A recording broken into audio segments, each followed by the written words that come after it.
Olá, pessoal! A aula de hoje é sobre porcentagem.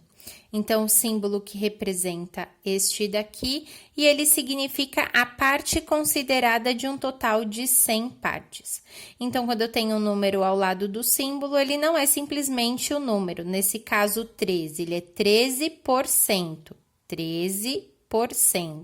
Ou seja, se eu tivesse um bolo lá cortado em 100 partes, eu teria 13 partes separadas, pintadas, enfim. Então, eu posso representar 13%, 13% ou também na maneira decimal, 0,13, que nada mais é do que a divisão de 13 por 100, que vai dar 0,13.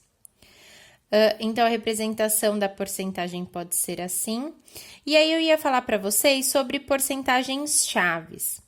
As porcentagens que são básicas. Quando eu entendo quanto é 1% de um número, é bem fácil eu calcular 10, 20, 5, qualquer fração dessas que é só fazer a multiplicação. E eu vou explicar por quê. 1% de 400, 1% de 400. Isso é uma multiplicação de fração, de cima vezes o de cima, o de baixo vezes o de baixo. Aqui tem uma coisa importante, ó. De é uma preposição, que na matemática, ele significa multiplicação. Então, toda vez que eu tiver alguma coisa de alguma coisa, eu estou dizendo que é isso vezes isso. E aí, fica bem mais fácil. Aí, eu tenho uma multiplicação de fração, de cima vezes o de cima, de baixo vezes o de baixo. Só que vocês enxergam que aqui eu vou fazer uma multiplicação e depois o resultado eu vou fazer uma divisão. Então, eu posso simplificar isso daqui antes de fazer a divisão ou a multiplicação. Como? Cortando o zero com zero, o zero com zero. E aí, eu tenho que 1 vezes 4, 4, dividido por 1, 4. Então, 1% de 400 é 4. Se 1% de 400 é 4, 10% quanto que é, pessoal? 40, né? Porque esse 4 vezes 10. E 20% quanto é? É 80, né? Porque é o 4 vezes 20, que é 80. E 5% é 4 vezes 5, que é 20%. Ou a gente pode enxergar também que é metade de 10, certo? Que 20 é o dobro de 10.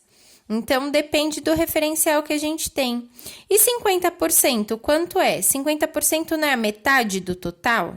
Se o total é 400, então 50% é 200. Então, aqui pela lógica matemática, a gente consegue já enxergar alguma porcentagem.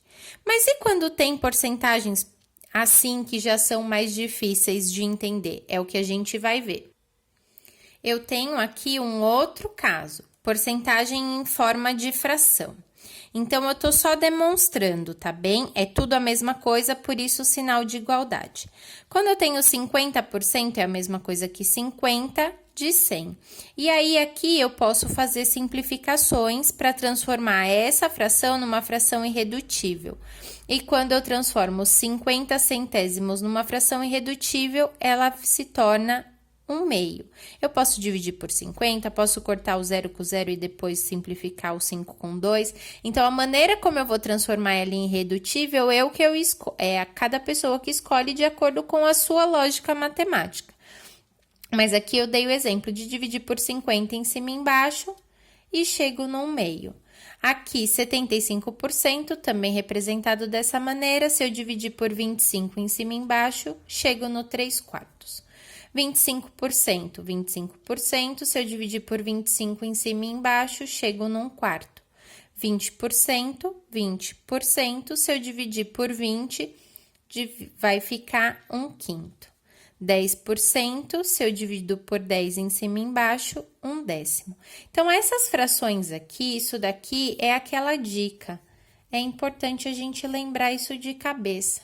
Quando a gente lembra isso daqui, quando a gente consegue raciocinar isso de maneira correta, fica mais fácil eu trabalhar com potência, com porcentagem ao longo da minha vida, e vocês vão ver muito isso na vida de vocês. Então, dica, dá uma estudadinha, tenta entender isso daqui, como funciona, que vai ser bom para a vida de vocês. E se eu tenho casos que não são tão óbvios assim, como, por exemplo, calcular 13% de 500, eu posso usar aquela regrinha lá que eu ensinei para vocês. Então, 13% vezes 500, porque toda vez que eu tenho um D, significa multiplicação. Aí, eu posso cancelar os zeros para ficar mais fácil a minha conta, e 13 vezes 5 nada mais é do que 65. E aí a conta fica fácil. Se eu tenho dificuldade de fazer dessa maneira, e aí eu dei um outro exemplo aqui, ó, 28% de 365. Se eu fosse fazer assim, só para vocês entenderem. Então, ia ficar 28 de 100 de 365. Que é a mesma coisa que a regra de 3, só que eu lembrei aqui para vocês, ó, só para vocês entenderem. Porque aí eu vou fazer esse vezes esse e depois dividir por esse, que é o que eu vou fazer aqui. 365 é 100% do total. X é igual a 28%. Faço a regra de 3, x vezes 100, 365 vezes 28. X vezes 100, 100x. 365 vezes 28 vai dar 10.220. O 100 estava multiplicando, ele passa dividindo. Quando eu tenho uma divisão por decimal, o que eu faço? Pego a vírgula que está aqui do lado e movimento ela quantas vezes? 2, porque são 2 zeros. Para onde? Para a esquerda, porque eu estou dividindo. Se eu estivesse multiplicando, eu aumentava para a direita. Então, para cá, 1, 2, 10.220 dividido por 100, 102,20.